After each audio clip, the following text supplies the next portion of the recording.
والله يدعو إلى دار السلام ويهدي من يشاء إلى صراط مستقيم. Her training, she says, I'm a medical student. We have to examine dead bodies as part of our training. She wants to know, is this allowed? I was told it's not allowed at all.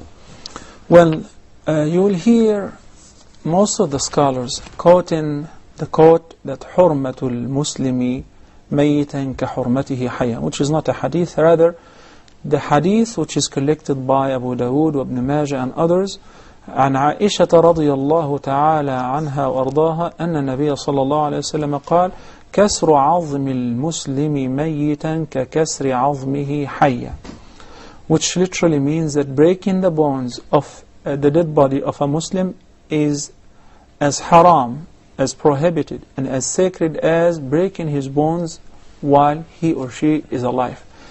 Which indicates the previous conclusion, what the scholars said, that the sacredness of the body of the believer while he or she is dead is the same as if they are still alive. So we should always maintain this condition in life and after death. Indeed, it becomes much greater after death, and that's why we should hurry in the process of washing the deceased and burying them to honor them. Well, the scholars allowed, and the fiqh councils allowed autopsy on the dead bodies of Muslims in the following cases. In the first case, to determine whether this person died due to killing, murder, being poisoned, being shot at, or to investigate the crime, to determine who is the murderer and how the person was murdered. So that is allowed, because there is what we call it maslaha, an overwhelming benefit that overcome the prohibition. So they allowed it based on the benefit-risk ratio as we described it before. Then the second condition, if there is an epidemic disease. At one time there was malaria. May Allah protect the entire ummah against any disease. So the physicians and the pathologists had to find out whether the microbe or the virus, in order to be able to generate an antiviral or antimicrobial. So they had to do an autopsy on the body. The scholars of the Sharia, with understanding this concept, they said it is permissible.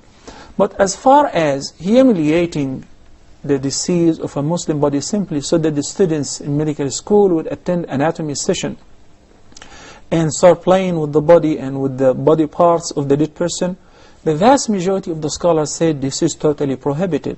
Some allowed it in certain conditions, if it is really necessary and there is no other way around for the students to learn. And they said not on a Muslim body under any circumstances. Yet I would like to share with you that in the West they don't do that on life, on actual human bodies. Now there are dummies which they created that's exactly similar to the human body. And they can do it on patients in the process of treating them or operating on them. So that's why Muslim countries and Muslim physicians and professors of anatomy should tend and search for these dummies and use them instead of humiliating the disease of the Muslim bodies. Jazakallah khair, Shaykh.